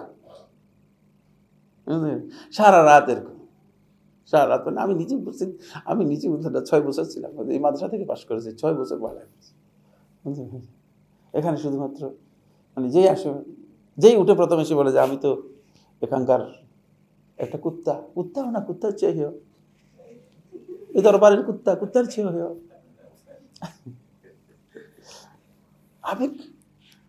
আবেগের দিন এটা, আবেগ দিয়ে চলবে না, আবেগ দিয়ে চলবে না, বুঝতে পেরেছেন? এখন আমাদের সবারই এই ধরনের, পৃথিবীর কোনো মানুষ যেটা বিবেক দিয়ে বিবেচনা করতে পারে না, সেটা গল্প হিসেবে মসজিদের মধ্যে, মিম্বরের মধ্যে খতিব সাহেব বলে দিচ্ছে, আর আপনি মানে মসজিদের মধ্যে শুনে আসতেছেন, আপনি চুপচাপ শুনতেছেন হেদায়েতপ্রষ্ট বক্তব্য। কি করবেন? মসজিদটাই হেদায়েত থেকে বুঝলেন না, শূন্য, হেদায়েত শূন্য। দুইটা কোরআন এবং হাদিসের নস নেই, কোরআন এবং হাদিসের দলিল নেই। একজন কুল হুয়াল্লাহু আহাদ আল্লাহুস সামাদ লাম ইয়ালিদ ওয়া লাম ইউলাদ, কুল হুয়াল্লাহ পড়ে, বলে কুল হুয়াল্লাহ তাফসীর করতেছে, আর চিল্লাইয়া মিল্লাইয়া বোঝেন না, ওই যে সুরটু দিয়ে কারবালার ঘটনা বলে মানুষদেরকে কান্দাইয়া শেষ। তখন একজন পাশে বলে যে হুজুর, আপনি তো কুল হুয়াল্লাহ তাফসীর করার কথা, আপনি কারবালা ঘটনা বলেন কেন? কুল হুয়াল্লাহ বলতে কারবালা পাইলেন কোথায়? কার সম্পর্কটা কি কারবালার? এখনো সম্পর্ক বুঝেন নাই, এখনো সম্পর্ক বুঝেন নাই। মানে কুল হুয়াল্লাহ কার উপর নাজিল হয়েছে? বলছে রাসূলের উপর। তো হাসান হোসেন রাসূলের কে ছিল? ওনার নাতি। নানা নাতির সম্পর্ক, নানা নাতির সম্পর্ক, হেদায়েতপ্রষ্ট গোষ্ঠীর কাজ হচ্ছে। কি বলতেছে, কি করতেছে? ইসলামের নামে অনেকটা মনে হয় যেন তামাশা, অনেকটা তামাশা। দলিলের কোনো বালাই নেই, কোনো ধরনের বালাই নেই, দলিল ভিত্তিক কোনো বক্তব্য নেই। আপনি যদি মনে করেন যে এখানে দলিল ভিত্তিক বক্তব্য নেই, তাহলে আপনি নিশ্চিত এটি সহিহ মানহাজ নয়, এটি সালাফদের মানহাজ নয়। সালফে সালেহিন একটা কথা বললেও তার পক্ষে যদি দলিল থাকে, সেই দলিল পেশ করতেন। কারণ কোরআন এবং হাদিসের দলিলের উপর নির্ভর করছে দিন। মানে হুজুরের গল্পের উপর নয়, হুজুরের বক্তব্যের উপর নয়, হুজুর স্বপ্নে কি দেখছেন এটার উপর নয়, হুজুরের কারামতির উপর নয়। কারামতি কোনোদিন কি হয় যে দলিল হতে পারে না, স্বপ্ন কোনোদিন দলিল হতে পারে না। এই স্বপ্নগুলো কেন আমাদের মসজিদগুলোতে, মিম্বরগুলোতে লোকেরা বক্তব্য দিচ্ছে? কেন, কি কারণে দিচ্ছে? এর কারণ হচ্ছে একটাই, সেটা হলো তাদের কাছে দলিলের কি, দলিলের পুঁজি নেই, দলিলের পুঁজি নেই, বুঝতে পেরেছেন? দলিলের পুঁজি নেই, এখন বলবে কি আপনাকে? আলতু ফালতু যা মনে আসতেছে তাই বলে দিচ্ছে। এটা সেলেফদের মানহাজের পরিপন্থী। সুতরাং এখানে দলিল, অবশ্যই দলিল নির্ভর থাকতে হবে, দলিল এখানে গ্রহণ। 4 নম্বর যে পয়েন্টটি, সেটা হলো সেলেফদের মানহাজের অন্যতম আরেকটি দিক হচ্ছে সেটা হলো তারা ব্যক্তির চেয়ে হককে অগ্রাধিকার দিবে। সাইফুল্লাহর বক্তব্যকে অগ্রাধিকার দিবেন না, ফুলান ইবনে ফুলান অমুক তমুকের বক্তব্যকে অগ্রাধিকার দিবেন না। আমরা অগ্রাধিকার দেওয়ার জন্য বলছিও না, আমি কথা বলছি না যে আমার বক্তব্যকে অগ্রাধিকার দেন। এখানে হকটাকে অগ্রাধিকার দিবেন, এটা বললেও কি সেটা সবচেয়ে বেশি ইম্পর্টেন্ট না। হকটাকে অগ্রাধিকার জন্য চেষ্টা করবেন, জানার চেষ্টা করবেন যে দলিলের ভিত্তিতে কোন বিষয়টি হক। এটা কি অনেক বড় বুজুর্গ বলছে কিনা, অনেক বড় আলেম বলছে কিনা, অনেক বড় খতিব বলছে কিনা, এটা আমাদের কাছে অনেক বেশি ইম্পর্টেন্ট না, এবং এই মানহাজের মধ্যে এটা অনেক বেশি ইম্পর্টেন্ট না। কিন্তু হক কিনা বক্তব্যটি, এটা কোরআন হাদিস অনুযায়ী যথেষ্ট কিনা, মানে হকের কাছে আসে কিনা, এটা হলো সবচেয়ে গুরুত্বপূর্ণ বিষয়। ফলে এরা সব সময় হককে অগ্রাধিকার দেওয়ার কারণে তাদের পরিচয়ের মধ্যে বিভিন্নতা পাবেন না। কয়দিন এই পরিচয়, কয়দিন ওই পরিচয়, কয়দিন এই পরিচয়, এরকম লোক দেখতে পাবেন। বলে ভাই কি খবর? বলছেন আগে তো মানে অমুক গ্রুপে গিয়েছিলাম, এখন দেখি যে না এখানে আরেক গ্রুপে আসছি। আপনার কি খবর? বলে যে আগে একটা গ্রুপের মধ্যে কাজ করছিলাম, এখন দেখি যে না এটা চেয়ে এটা ভালো। এরকম কাজ এই মানহাজের মধ্যে নেই, বুঝলেন না? খবরদার, কারণ এখানে মানহাজ যেহেতু হক আমার কাছে সবচেয়ে বেশি অগ্রাধিকার পাবে, ব্যক্তি অগ্রাধিকার পাবে না। এখন বলতেছে কদিন মানে আমরা ওই সেন্টারে গেছিলাম, এখন দেখছি যে এখানে আরেকটা সেন্টারে আসছে। এরকম নয়, এটা মানহাজ নয়। মানহাজ হচ্ছে হক যেটা, সেটাকে গ্রহণ করতে হবে। ব্যক্তির সাথে এখানে কোনো সম্পর্ক নেই, ব্যক্তির অগ্রাধিকার দেওয়ার কোনো বিষয় এখানে নেই। এই জন্য এই মানহাজের মধ্যে, সেলেফদের মানহাজের মধ্যে, এখন একজন আসে একটা মাসালা, মনে করেন আমি ইমাম আবু হানিফা রহমাতুল্লাহর সাথে খেলাপ করলাম, বুঝতে পেরেছেন? অথবা ইমাম আবু হানিফা রহমাতুল্লাহ বললাম না, অত উপরে যেতে চাই, আরও নিচে আসি। মনে করেন শেখ আব্দুল আজিজ বিন বাজ রহমতুল্লাহ একটা মাসালার মধ্যে খেলাপ করলাম, এই মাসালায় আমি আরেকটা মাযহাব গ্রহণ করলাম। যেমন আমি একটা উদাহরণ দিলে আপনার বুঝতে সহজ হবে। যেটা রুকু থেকে দাঁড়ানোর পরে হাতকে ছেড়ে দিবেন না হাতকে বুকের উপর বাঁধবেন? হাতকে বাঁধবেন না ছেড়ে দিবেন? বাঁধাকে বলা হয় থাকে ওয়াজা। কি বলা হয় থাকে? ওয়াজা। আর ছেড়ে দেওয়াকে বলা হয় কি? এরসাল। ছেড়ে দেওয়াকে বলা হয় এরসাল। এটা কি এরসাল হবে নাকি ওয়াজা হবে? শেখ আব্দুল আজিজ বিন বাজ রহমতুল্লাহ বলেছেন ওয়াজা হচ্ছে সুন্নাহ।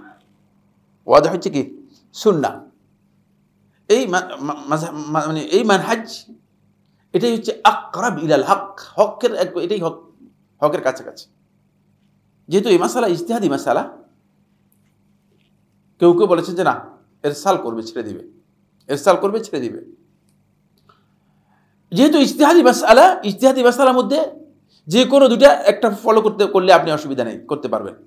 যেহেতু সুস্পষ্ট দলিল এখানে নেই। এখন আমি শেখ আব্দুল আজিজ বিন বাজ রহমতুল্লাহর বক্তব্যকে অগ্রাধিকার দিলাম, মনে করেন আমি এটাকে অগ্রাধিকার দিলাম, এটাকে গ্রহণ করলাম। এখন আরেকজন এসে যদি বলে যে ভাই আপনি এরকম পথভ্রষ্ট বক্তব্য দিচ্ছেন কেন? আপনি বলছেন কেন যে বুকের উপর, অমুকখানে গিয়েছিলাম, বলছি যে বুকের উপর হাত বাঁধে বেদাত হবে, মানে লোকদের হাত জোর করে নামাই দিয়েছে কোনো মসজিদে। বলে হাত, আমি জানি না, একটা মসজিদের নাম আমাকে বলেছে এবং কয়েকজন লোক এসে সাক্ষীও দিয়েছে, ঘটনা সত্য বলে সাক্ষী দিয়েছে, বুঝলেন না? মানে বুকের উপর হাত জোর করে এসে হাতের উপর থাপ্পড় দিয়ে হাত নিচের দিকে নামান। আছে হেদায়েতভ্রষ্ট লোক তো এই বাংলাদেশে প্রচুর, হেদায়েতভ্রষ্ট লোক প্রচুর। কোনটা মাসালা, কোন পর্যায়ের মাসালা, কোন গ্রেডের মাসালা, একটু জ্ঞান রাখার লোক তো শতকরা একজনও নাই, শতকরা একও নাই, বুঝতে পেরেছেন কি? ফলে এই ধরনের মানে জায়গায় আপনি এটাই লক্ষ্য করবেন, এটাই দেখতে পাবেন যে হাত মানে খোলার জন্য মানে এটা বেদাত করছে। এই যে মানে হকের ব্যাপারে যে ব্যক্তি কেন্দ্রিক হয়ে গেল, এখন সবাই বলতেছে আপনি কি মনে করেন শেখ মোহাম্মদ নাসিরুদ্দিন আলবানী রহমতুল্লাহ কিছু জানতেন না? তিনি যে বেদাত বলছেন, এই বেদাত বলছেন তিনি। এবার আপনি কি উত্তর দিবেন? একজনও উত্তর দিতে পারবেন না, পারবেন কিনা? কি উত্তর দিবেন আপনি? একজন এসে আপনি বলেন সাইফুল্লাহ ভাই আপনি শেখ আব্দুল আজিজ বিন বাজ রহমতুল্লাহর বক্তব্য নিয়েছেন না, শেখ মোহাম্মদ নাসিরুদ্দিন আলবানী যেটাকে বেদাত বলেছেন, তাহলে আপনি কি মনে করেন যে শেখ মোহাম্মদ নাসিরুদ্দিন আলবানী রহমতুল্লাহ কিছু জানতেন না? আসলে কি আমি এই কথা বলছি যে তিনি কিছু জানতেন না? না, এটা ইজতিহাদি মাসআলা। ইজতিহাদি মাসআলার মধ্যে যেটাকে হক আমার কাছে মনে হয়েছে সেটাকে আমি অগ্রাধিকার দিয়েছি। এই অগ্রাধিকারের অর্থ এই নয় যে একজন আলেমকে আমি এই কথা মনে করেছি যে না তিনি কিছু জানতেন না, কারণ আমরা আলেমের ভিত্তিতে কি করি না, হক গ্রহণ করি না। এই উদাহরণ বোঝানোর জন্য আমরা হক গ্রহণ করে থাকি কিসের ভিত্তিতে? হক হিসেবে হক গ্রহণ করে থাকি, যদিও শেখ নাসিরুদ্দিন আলবানী রহমতুল্লাহ আলাইহি বলুক না কেন, এটা আমার কোনো অসুবিধা আছে না। অসংখ্য মাসআলার মধ্যে শেখ আব্দুল আজিজ বিন বাজ রহমতুল্লাহ আমরা দ্বিমত পোষণ করেছি, অসংখ্য মাসআলার মধ্যে শেখ মোহাম্মদ নাসিরুদ্দিন আলবানীর দ্বিমত পোষণ করেছে। শেখ নাসিরুদ্দিন আলবানী রহমতুল্লাহ অসংখ্য হাদিসের ব্যাপারে আমাদের দ্বিমত রয়েছে, তাহকিকের মধ্যে দ্বিমত রয়েছে। তো এটা থাকতেই পারে, এটা আমার হক, যেটা আমার কাছে স্পষ্ট হয়েছে, সেই হককে সামনে রেখে আমরা কথা বলছি, সেই হককে সামনে রেখে কথা বলছি। সুতরাং এখানে ব্যক্তি কি সেখানে আমাদের কাছে বড় বিষয় না, কিন্তু খেয়াল রাখতে হবে যে শেখ আব্দুল আজিজ বাজ রহমতুল্লাহ আমাকে মাথার উপর সম্মান, শেখ মোহাম্মদ আসুদ্দিন আলবানী আমার মাথার উপর সম্মান, তাদের সম্মানের ব্যাপারে আমার সামান্যতম ঘাটতি নেই, সামান্যতম ঘাটতি নেই। ব্যক্তিকে আমি এখানে অগ্রাধিকার দিচ্ছি না, আমি হককে অগ্রাধিকার দিচ্ছি। বুঝতে পেরেছেন? আমি হককে অগ্রাধিকার দিচ্ছি। এই জন্য এই মানহাজের ভিত্তি হচ্ছে এটি। এখানে ব্যক্তি পূজা আসতে পারবে না। আগে পীর পূজা ছিল, আগে কে ছিল? পীর পূজা ছিল। পীর পূজা আস্তে আস্তে কমে আসতেছে, বুঝলেন না? পীর পূজাটা কি আস্তে আস্তে অনেকটা ড্যামেজের দিকে যাচ্ছে, নিচের দিকে যাচ্ছে। এখন শেখ পূজা শুরু হয়ে গেছে, বুঝলেন? অমুক শেখ মানে অমুক শেখ মানে আর কি, এই ধরনের পূজার দিকে চলে যাচ্ছে। একই কথাই তো হলো, টার্মোলজি চেঞ্জ করেছেন, পরিভাষা চেঞ্জ করেছেন, ঠিক না? বিষয়টা একই হয়ে গেল, টার্মোলজি চেঞ্জ করেছে। আগে ছিল পীর, এখন হচ্ছে শেখ। কোনোটাই ইসলামে বৈধ নয়। ইসলাম হকটাকে অগ্রাধিকার দিবে, এবং এই মানহাজের ভিত্তি হচ্ছে হকের ভিত্তিতে আপনি কি করবেন, বিষয়গুলো গ্রহণ করবেন। হক যেটা, সেটা আপনার কাছে গ্রহণযোগ্য হবে। আমাদের সময় কমের জন্য এ বিষয়ে আলোচনা না করে সামনের পয়েন্টে আমরা যাচ্ছি। ফলে এখানে খেয়াল রাখতে হবে, আপনি যদি আপনার অনুসরণের মধ্যে যদি আপনার ব্যক্তির তাকদিস, ব্যক্তির সম্মানটা বেশি হয়ে যায়, তাহলে আপনি দেখবেন যে হক গ্রহণ করতে পারবেন না, হক গ্রহণ করতে পারবেন না। আমাদের অধিকাংশ লোকের মধ্যে এই কারণে তারা হক গ্রহণ করতে পারতেছে না। তারা এখানে নিয়ে আসতেছে এই যে আপনি থেকে ইমাম আবু হানিফা রাহমাতুল্লাহ কম জানতেন, প্রশ্নই আসে না। এই প্রশ্ন তো কেউ করে নাই, এটা বলে নেই, এটা বলার কোনো সুযোগও নেই। নাউজুবিল্লাহ মিন যালিক। ইমাম রহমতুল্লাহ আলাইহি তিনি গোটা বিশ্বের জন্য একজন কি ছিলেন? বিশ্বের জন্য একটা সূর্যের মতো ছিলেন, প্রশ্নই আসে না এই কথা বলার। কিন্তু আমরা হক গ্রহণ করার ক্ষেত্রে ব্যক্তিকে অগ্রাধিকার দিব নাকি হককে অগ্রাধিকার দিব? হককে অগ্রাধিকার দিব। এই কথা বলার সুযোগ নেই যে তিনি মানে আমাদের যে কম জানতেন, অথবা আমাদের যে তার কাছে জ্ঞান বেশি কম ছিল। নাউজুবিল্লাহ মিন যালিক। এটা এই অর্থ এই নয়। যদি কোনো মাসআলার মধ্যে হক তার বক্তব্যের বিপরীতে চলে যায়, হকটাকে গ্রহণ করব, তার বক্তব্য গ্রহণ করতে হবে, এটা ওয়াজিব নয়। কারণ তিনি এটা বাধ্যতামূলক করে দিয়ে যান নাই, তিনি আমাদেরকে বাধ্যতামূলক করেননি। এটা সকল ক্ষেত্রে, এটা শুধুমাত্র একটা উদাহরণ দিয়েছি, কিন্তু এই উদাহরণ সকল ক্ষেত্রেই প্রযোজ্য হবে। এরপরে যে মাসআলাটি কত নম্বর? এরপরে যে 6 নম্বর পয়েন্ট হলো, হ্যাঁ, এই মানহাজ এর অনুসারী যারা রয়েছে, তারা কোনো দল বা গোষ্ঠীর জন্য আলাদা কোনো ধরনের ভালোবাসা, আলাদা কোনো ধরনের মিত্রতা অথবা শত্রুতা পোষণ করবে না। এরা দলভিত্তিক শত্রু অথবা মিত্র নির্ধারণ করবেন না। আপনি আমার দলের হলে, হ্যাঁ এই লোকটা ভালো মানুষ, কেন ভালো মানুষ? বলছে না, আমাদের দলের লোক তো দিনী ভাই, দলের লোক হলে দিনী ভাই। আর যদি দলের লোক না হয়, বলছে উনি হচ্ছেন মানে অমুক। হ্যাঁ, বেদাতি অনেককে বলে, আবার অনেকে বেদাতিও বলে না, বলে যে অমুক। আর হচ্ছে দিনী ভাই আমাদের। দিনী ভাই মানে কি?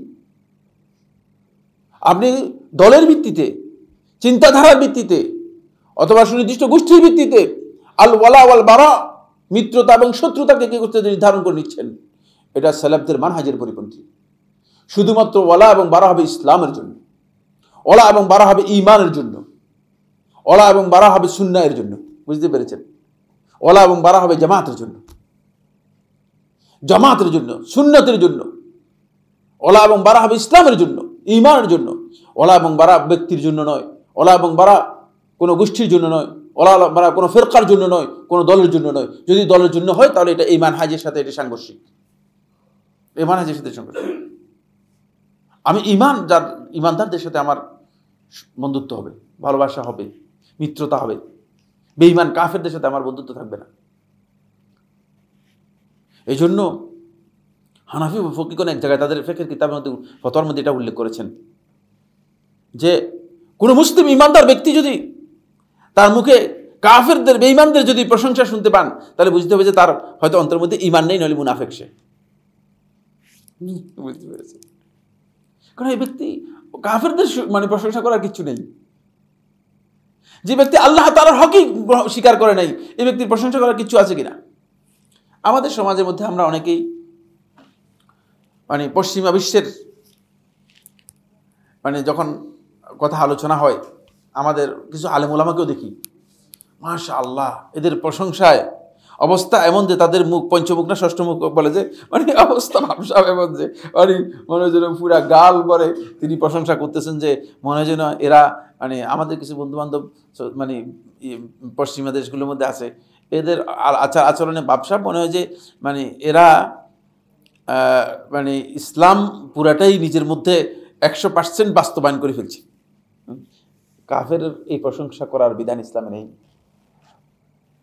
কারণ যে আল্লাহ তাআলার হক নষ্ট করেছে সে আসলে যাই করুক না কেন আল্লাহ তাআলার কাছে এর কোনো মূল্যই তো নেই, এর কোনো গুরুত্বই নেই।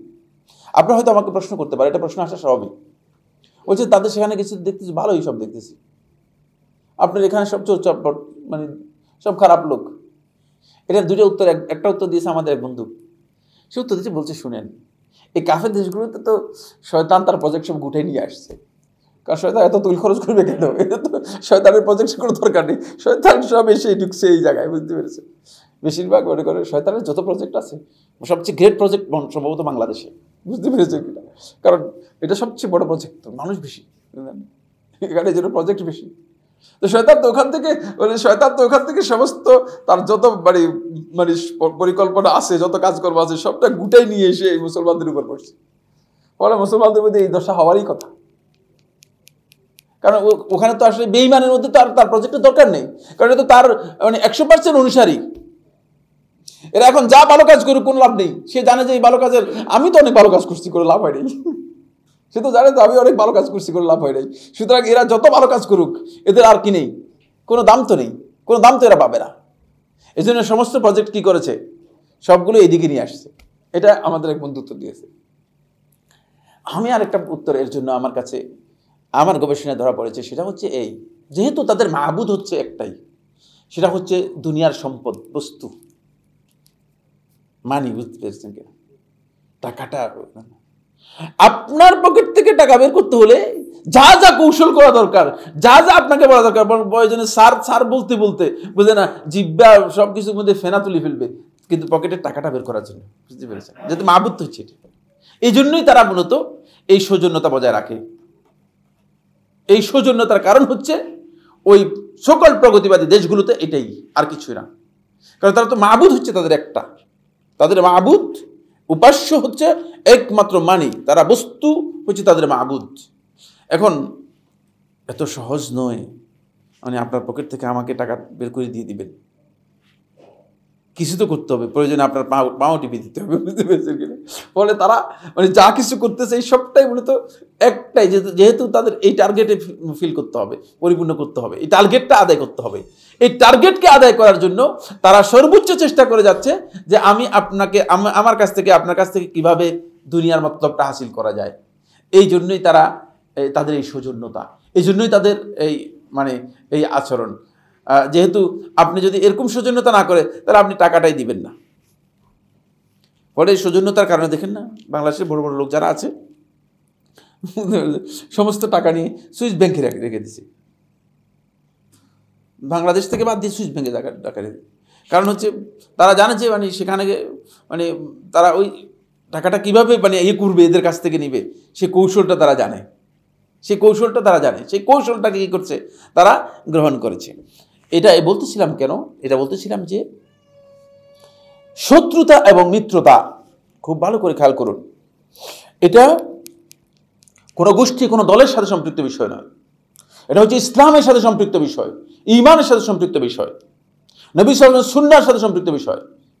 যে ব্যক্তি বেদাতকে প্রমোট করতেছে, বেদাতের দিকে মানুষদেরকে আহ্বান করতেছে, তার সাথে আমার আপনার সৌজন্যতা থাকবে কিন্তু মিত্রতা অথবা বন্ধুত্ব থাকবে না কোনদিন।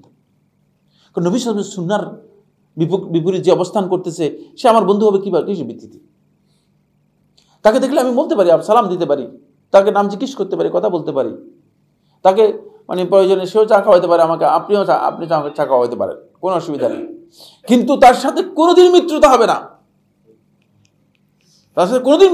না, এমনকি সালাফদের মধ্যে, এটা সামনে আলোচনার মধ্যে আসবে, এমনকি সালাফদের মধ্যে অনেকে এমন ছিলেন যে মানুষের সামনে তাদের সাথে কথাও বলতেন না। এই জন্য বলতেন না যে মানুষ মনে করতো যে অমুক ইমামকে দেখেছি যে অমুক বেদাতির সাথে কথা বলতেছে, তাহলে তাকে হয়তো প্রমোট করে দিতে পারে, তাকে উঠাই দিতে পারে, তাকে মানুষের সামনে বলতে না গ্রহণযোগ্য করে নিতে পারে। বলছে হ্যাঁ দেখছি তো ইমাম মালিক রহমতুল্লাহকে দেখছি যে মানে বেদাতির সাথে কথা বলতেছিলেন, নাউজুবিল্লাহ মিন যালিক। যে আইয়ুব সুখতিয়ারি রহমতুল্লাহ মদিনার আহলে হাদিস ছিলেন, মুহাদ্দিস ছিলেন। তিনি মদিনার মসজিদে হাদিসের দার্স দিতেন। তার কাছে সাহেল ইবনে আব্দুল্লাহ তুস্তারি, আপনার নাম শুনেছেন, ইমাম বুখারীর ওস্তাদের মধ্যে একজন। ইমাম বুখারীর ওস্তাদ কি ছোট মানের কিনা, কি মনে করেন? ইমাম বুখারীর ওস্তাদ দেখছেন, ইমাম বুখারীর ওস্তাদ এমন পর্যায়ে তার সাথে পর্যন্ত বলছেন যে আইয়ুব সুখতিয়ানি তোমাকে একটা হাদিস সম্পর্কে বলতে চাই। বলছে যে ওয়ালাউ কালিমা মিনকা, তোমার কাছ থেকে একটা কথাও শুনতে আমি রাজি না। চিন্তা করছেন কত গুরুত্ব দিয়েছেন, কত গুরুত্ব দিয়েছেন। বন্ধুত্ব ভালোবাসা ঈমানের সাথে জড়িত একটি বিষয়, এটা অন্তরের সাথে জড়িত একটি বিষয়। বেদাতির জন্য যদি আপনার অন্তরের মধ্যে ভালোবাসা এসে যায়, তাহলে আপনার অন্তর রোগাক্রান্ত হয়ে যেতে পারে, অন্তর রোগ এসে যেতে পারে। মুনাফিকের সাথে যদি আপনার অন্তর লেগে যায়, তাহলে আপনার অন্তর মধ্যে মুনাফিক এসে যেতে পারে। এগুলো খুবই সতর্কতার বিষয়। এই জন্য সালাফদের অন্যতম মানহাজের একটি বৈশিষ্ট্য হচ্ছে এই, এখানে তারা হকের জন্য, শুধুমাত্র ঈমান এবং ইসলামের জন্য তাদের শত্রুতা, বন্ধুত্ব, ভালোবাসা এর উপর ভিত্তি করবে। কোনো দল গোষ্ঠী মানে এই লোকটা এই দলের, এই জন্য তার সাথে ভালোবাসা না। আজকে দুর্ভাগ্যের বিষয় হচ্ছে এই, আমরা ব্যাপকভাবে বিভিন্ন ঘরানায় বিভক্ত হয়ে গিয়েছি। আলেমরাও প্রচুর ঘরানায় বিভক্ত হয়ে গেছে, বুঝতে পেরেছেন? এমনভাবে ঘরানায় বিভক্ত হয়ে গেছে যে এখন এটা হচ্ছে এই ঘরানা আলেম, এটা হচ্ছে এই ঘরানা আলেম, এটা হচ্ছে এই ঘরানা। এভাবে যদি আপনি ক্লাসিফিকেশন করতে যান, ভাগ করতে করতে এক পর্যায়ে দেখবেন যে ইসলামের আলেমকে তালাশ করে পাওয়া কঠিন। আমি দেখতেছি না, খুব কম ইসলামের কথা বলতেছে যে লোক দেখা যায় না। সবাই বিভিন্ন ঘরানার বক্তব্য দিচ্ছে, বিভিন্ন গ্রুপের বক্তব্য দিচ্ছে, বিভিন্ন চিন্তাধারার বক্তব্য দিচ্ছে। এই যে ইসলামকে প্রমোট করার কাজটি একেবারেই নেরু, একেবারেই সামান্য, একেবারেই কম হচ্ছে। এই বিষয়গুলো আমরা একেবারে মানে দিবালোকের মতো আমাদের কাছে স্পষ্ট, দিবালোকের মতো স্পষ্ট। আর আপনি যদি ঘরানার মধ্যে না যান, তাহলে আপনার কোনো মূল্যই নেই। কেউ দামই দিই না, কেউ মানে এ কথাও বলতে জানে না এই লোকটা আলহামদুলিল্লাহ দিনে দায়ী। অনেকে আছে তো আলেমই স্বীকার করে, উনি কি জানে, উনি কিছু, উনি তো একটা ফাউল লোক, উনি কিছু জানে না। মানে হক কথা বলতে যাবেন, তখন আপনি এই ধরনের ভয়ঙ্কর ভয়ঙ্কর, যেহেতু মানহাজের সাথে জড়িত ভয়ঙ্কর ভয়ঙ্কর প্রতিবন্ধকতার আপনি মুখোমুখি হবেন। এই জন্য আমাদেরকে এটা খেয়াল রাখতে হবে যে এই ক্ষেত্রে আমাদের আরও মানে অবস্থানকে আমাদের আর একটু মজবুত এবং শক্তিশালী করার জন্য চেষ্টা করতে হবে। ষষ্ঠ নম্বর হচ্ছে যেটি, সেটা হলো এই মানহাজের সাথে নবী সাল্লাল্লাহু আলাইহি ওয়াসাল্লাম ছাড়া কোনো ব্যক্তির জন্য কোনো ধরনের তাআসসুব, কোনো ধরনের গোড়ামি, কোনো ধরনের সীমালঙ্ঘন এই মানহাজের মধ্যে নেই। একমাত্র তাআসসুব হচ্ছে নবী সাল্লাল্লাহু আলাইহি ওয়াসাল্লামের জন্য, একমাত্র ভালোবাসা হচ্ছে নবী সাল্লাল্লাহু আলাইহি ওয়াসাল্লামের জন্য, একমাত্র নবী সাল্লাল্লাহু আলাইহি ওয়াসাল্লাম হচ্ছে নির্ভেজাল, নির্ভুল, মাসুম সাল্লাল্লাহু আলাইহি ওয়াসাল্লাম। এখানে মানে পীর সাহেব হুজুরকে মাসুম করে দিবেন, শিয়ারা ইমামদেরকে মাসুম মনে করে। যাদের সেদের আকীদা হচ্ছে তাদের ইমামরা নবী এবং রাসূলের উপরের গ্রেড, এদের নবীরা হচ্ছে নিচের গ্রেডের, আর ইমামরা হচ্ছে কি আনাউযুবিল্লাহি মিন যালিক। ইমামদের গ্রেড হচ্ছে, শিয়াদের বক্তব্য হচ্ছে ইমামদের গ্রেড হচ্ছে নবী এবং রাসূলদের উপরের গ্রেড। কারণ হলো ইমামদের বক্তব্য যেগুলো আছে সেগুলো সরাসরি ইমামরা আল্লাহর কাছ থেকে পান, আর নবী এবং রাসূলগণ সরাসরি আল্লাহর কাছ থেকে নয়, জিবরিলের মাধ্যমে পেয়েছেন। শয়তান কাকে বলে, নাউযুবিল্লাহি মিন যালিক। ফলে এইভাবে এখানে ব্যক্তির প্রতি একটা গোড়ামি আমাদের মধ্যে তৈরি হয়ে গেছে। মাযহাবের যে সমস্ত বাইরে আছেন, মাযহাবের কোনো ইমাম কিন্তু নিজের জন্য গোড়ামি করতে বলেন নাই। আল্লাহর কসম আমার জানা নেই ইমাম আবু হানিফা রাহমাতুল্লাহি আলাইহি বলছেন যে আমার জন্য তোমরা গোড়ামি করো, কিন্তু এরা কোত্থেকে আবিষ্কার করেছে ওরা আমি জানি না। কারণ ইমাম রাহমাতুল্লাহি আলাইহির বক্তব্যের মধ্যে কিয়ামত পর্যন্ত খুঁজে কেউ বের করতে পারবে না যে তিনি বলছেন যে আমার জন্য তোমরা গোড়ামি করো। যে আমি এই মাযহাব চালু করে গেলাম, আর এই মাযহাবের জন্য তোমরা মাযহাব রক্ষা কমিটি, আমাদের এখানে কয়েকদিন আগে কমিটি একটা হয়েছে, মাযহাব রক্ষা কমিটি, মাযহাব রক্ষার কিয়ামত পর্যন্ত মাযহাবগুলো থাকবে, এর রক্ষা করার দায়িত্ব আমাদের কারো না। কারণ এগুলো উলামায়ে কেরামের বক্তব্য, এগুলোকে আল্লাহ তাআলা মর্যাদা দিয়েছেন, এটা আমাদেরকে জানতে হবে। এটা আল্লাহ তাআলার পক্ষ থেকে আলেমদের বক্তব্য, এবং এই বক্তব্যগুলোকে আল্লাহ সুবহানাহু ওয়া তাআলা মর্যাদা দিয়েছেন। মর্যাদা না দিলে, ইমাম আবু হানিফা রাহমাতুল্লাহ মারা গেছেন কত সালে? 150 হিজরি সনে। ইমাম রাহমাতুল্লাহ 150 হিজরি সনে মারা গেছে, আজ থেকে কত বছর আগে? 1300 বছর আগে। 1300 বছর আগে, খেয়াল করেন, 1300 বছর আগে মারা গিয়েছেন। মানে তার বক্তব্য পৃথিবীর মানুষগুলো পড়ালেখা করতেছে, জানতেছে, মানুষের মধ্যে আলোচনা করতেছে, কি বুঝেন? এটা যদি আল্লাহ তাআলা না চাইতেন এটা থাকতো? 1300 বছর আগে আরো প্রচুর লোক মারা গেছে না? শত শত আলেম মারা গিয়েছে। শুধু আবু হানিফা রাহমাতুল্লাহ ছিলেন ইমাম, আর কেউ আলেম ছিলেন না? অবশ্যই ছিলেন। তার আশেপাশে শত শত আলেম ছিলেন। বরং আবু হানিফা রাহমাতুল্লাহ উস্তাদ, তার নাম শুনছেন কিনা আপনারা? একজনও বলতে পারবে না হয়তো, হাম্মাদ ইবনে আবি সুলাইমান রাহমাতুল্লাহ আলাইহি। এরা ইমাম আবু হানিফা রাহমাতুল্লাহ উস্তাদ। 18 বছর ইমাম রাহমাতুল্লাহ তার কাছে পড়েছেন, তার কাছেই তিনি শিখেছেন। কিন্তু তার নাম আপনারা জানেন কিনা? জানেন না, দেখছেন? তাহলে বুঝে গেল যে এটা আল্লাহ তাআলাই চেয়েছেন, এই সম্মান আল্লাহর পক্ষ থেকে পেয়েছেন। কিন্তু এর জন্য গোলামি করতে হবে, খবরদার, এই মানহাজ ইসলামের না, এটা সালাফদের মানহাজের পরিপন্থী। একমাত্র নবী সাল্লাল্লাহু আলাইহি ওয়াসাল্লামের মানহাজই হচ্ছে একমাত্র আমাদের অনুসরণীয়। সুতরাং গোলামি, নবী সাল্লাল্লাহু আলাইহি ওয়াসাল্লাম বক্তব্যের ক্ষেত্রে গোলামি বলতে মানে এটা শক্ত অবস্থান, মজবুত অবস্থান। গোলামি শব্দটা শুনতে ভালো না, এই জন্য নবী সাল্লাল্লাহু আলাইহি ওয়াসাল্লামের শানে গোলামি শব্দটা আমি ব্যবহার করতে রাজি নেই। এখানে শক্ত অবস্থান আপনার থাকতে হবে একমাত্র নবী সাল্লাল্লাহু আলাইহি ওয়াসাল্লামের ক্ষেত্রে, নবী সাল্লাল্লাহু আলাইহি ওয়াসাল্লামের ক্ষেত্রে। এছাড়া নবী সাল্লাল্লাহু আলাইহি ওয়াসাল্লাম ছাড়া অন্য কোনো ব্যক্তি, অন্য কোনো কিছুর, সেটা যতই দল অথবা গোষ্ঠীর প্রতিষ্ঠাতা হোক না কেন, তার জন্য বাতিলকে হককে বাতিল বানানো অথবা বাতিলকে হক বানানোর চেষ্টা করা, এটি ইসলামের মানহাজের পরিপন্থী, সালাফদের মানহাজের পরিপন্থী। এবং এই মানহাজ আমাদের কাছে উলামায়ে কেরাম শিক্ষা দেননি, উলামায়ে কেরাম শিক্ষা দেননি। এই জন্য কোনো ফাকির জন্য, না ইমাম আহমদ বিন হাম্বল, না ইমাম শাফিঈ, না ইমাম আবু হানিফা, না ইমাম মালিক রাহমাতুল্লাহ আলাইহি, কারোর জন্য গোলামি করা ইসলামী শরীয়তের প্রকৃত দৃষ্টিভঙ্গির পরিপন্থী।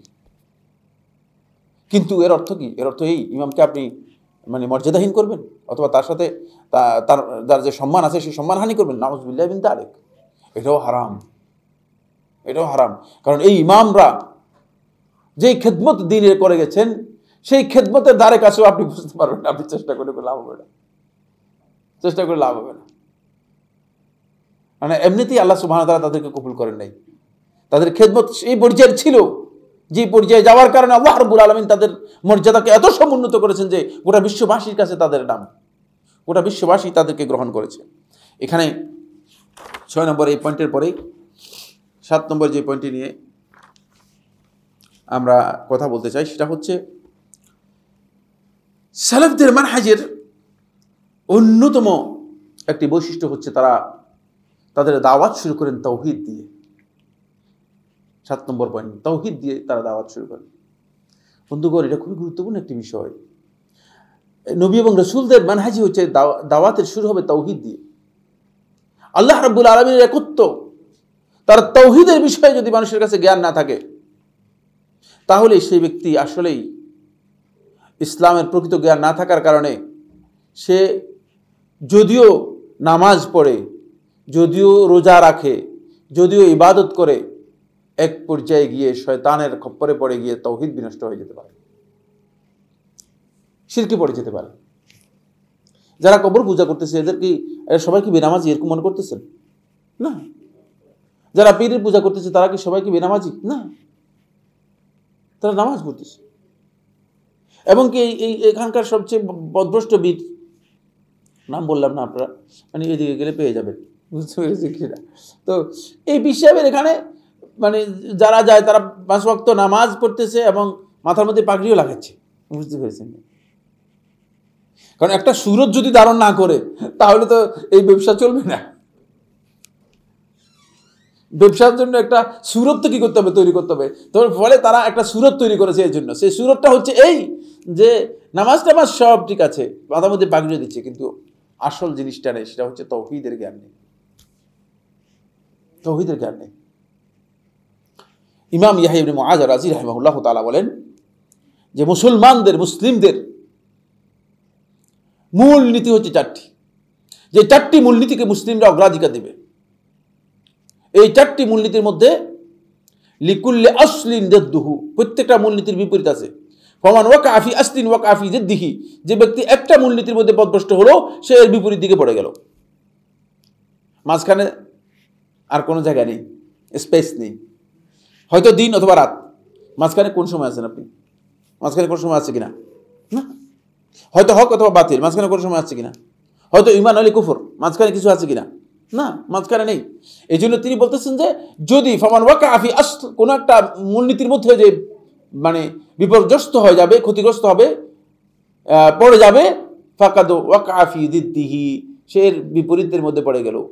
আল আসলুল আউয়াল, প্রথম মূলনীতি হচ্ছে আত তাওহীদ, ওয়া জিদ্দুহু আশ-শিরক, এর বিপরীত হচ্ছে শিরক।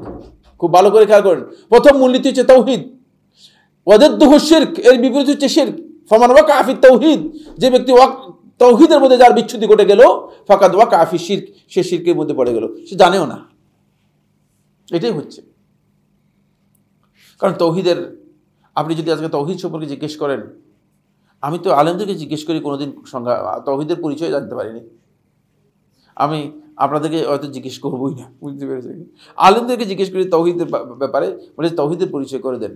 যদি তাওহীদের পরিচয় করে দিতে পারে, বলছি তাওহীদ আল্লাহর একত্ববাদ। একত্ববাদ কি জিনিস? আল্লাহ এক। আরে বেটা, আল্লাহ এক তো এটা শিরক।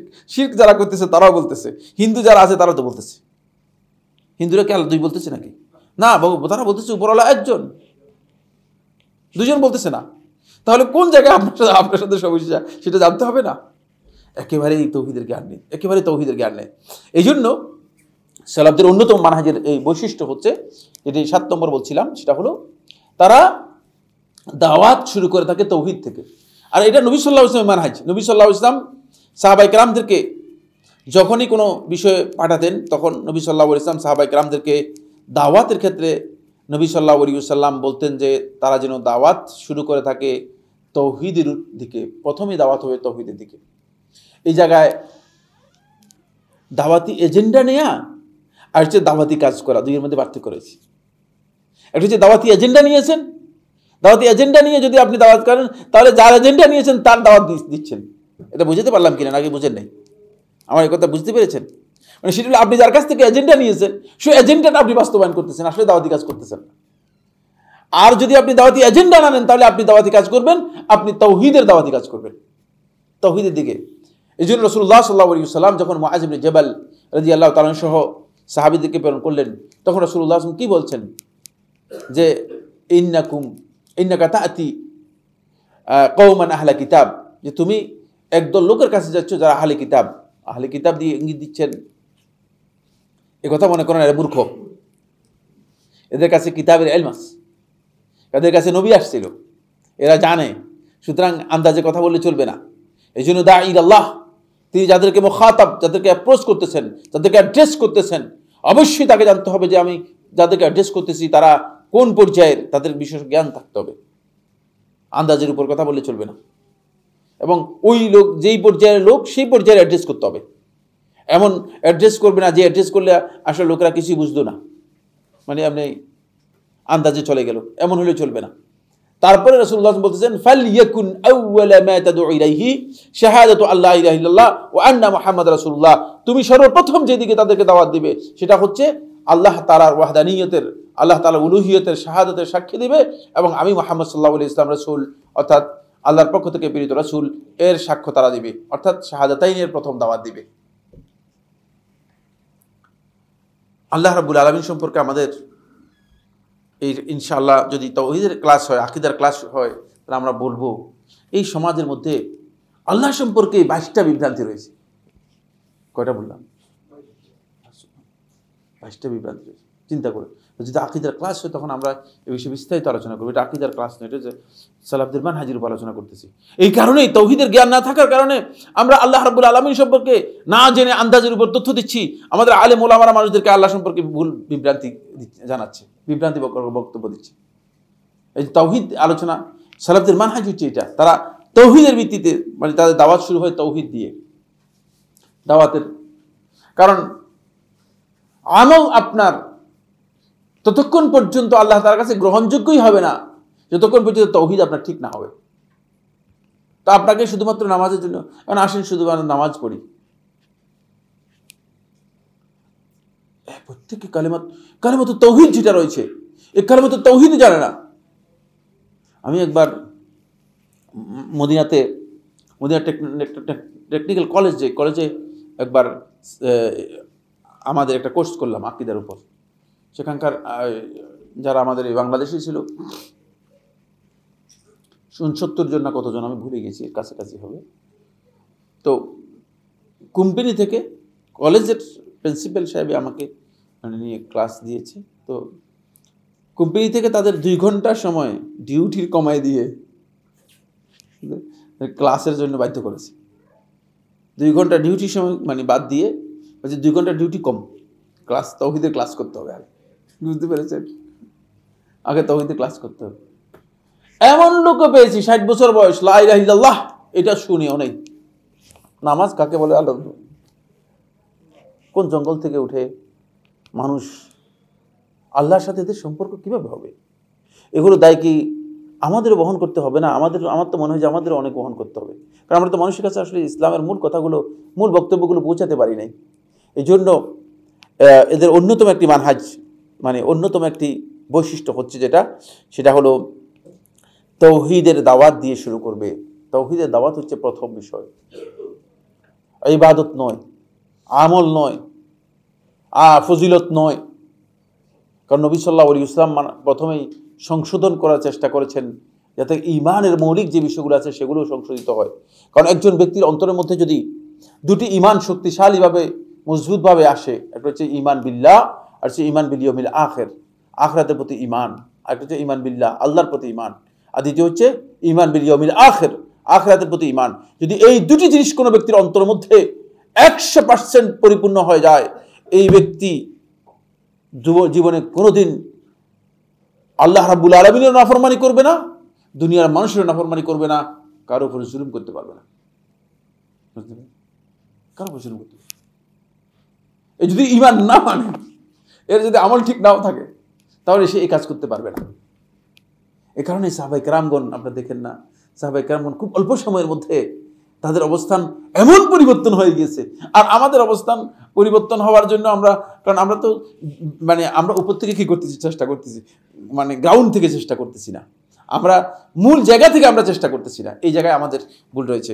এতটুকু পর্যন্ত আজকের আলোচনা আমরা শেষ করবো ইনশাআল্লাহ তাআলা। আরও কয়েকটি পয়েন্ট রয়ে গিয়েছে, তারপরে আমরা এই সালাফদের মানহাজের অনুসরণের জন্য এর অপরিহার্যতার যে দলিলগুলো রয়েছে, দলিলগুলো ইনশাআল্লাহ তাআলা আপনাদের সামনে আলোচনা করবো ইনশাআল্লাহ তাআলা। আল্লাহ সুবহানাহু ওয়া তাআলা আমাদের সবাইকে তৌফিক দান করুন। হাযা সুবহানাকাল্লাহুম্মা ওয়া বিহামদিকা আশহাদু আল্লা ইলাহা ইল্লা আনতা